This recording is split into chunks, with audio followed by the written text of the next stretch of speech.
Kgorotsheko ya Magistrata ka Polokwane e šutišitše gape kgopelo ya beile molatong wa seopedi sa mmino wa Lekompo Letlhogonolo Tšhauke yo a tsejwago ka la Shebe Mabena o lebagane le ditatofatšo tše mmalwa go akaretšwa maiteko a polao, tshenyo ya dithoto le go tshwara sethunya ka tsela yeo e sego molaong. Go bolela gore o thuntšitše sefatanaga go la Ladana ka Polokwane kgweding ya go feta. Tiragalo yeo e tlogetšego monamedi ya gobetše. Kgorotsheko e be e tletše o šoro ka balatedi le bathegi ba seopedi Shebe Mabena. Se ke ge kgalala ye ya mmino a tšwelela go dira kgopelo ya gagwe ya beila. O lebane le dipharamolato tše senyane go bala maetekelo a polao, go betha ka nepo ya go kwiša bohloko, go swara poo a itlhamile le go swara sethunya seo se sego molaong magareng ga tše dingwe. This includes robbery with aggravating circumstances, possession of a licensed firearm, negligent discharge of a firearm, assault with intent to do grievous bodily harm, and attempted murder.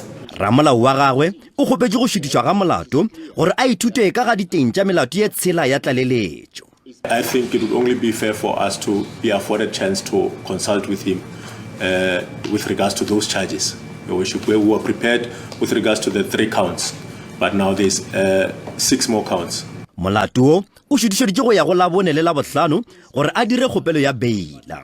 This matter is postponed to the 27th of November 2025 for bail application. The bail application will begin at 14 hours. Balatedi ba Shebe Mabena ba nyaka gore a lokollwe ka beila.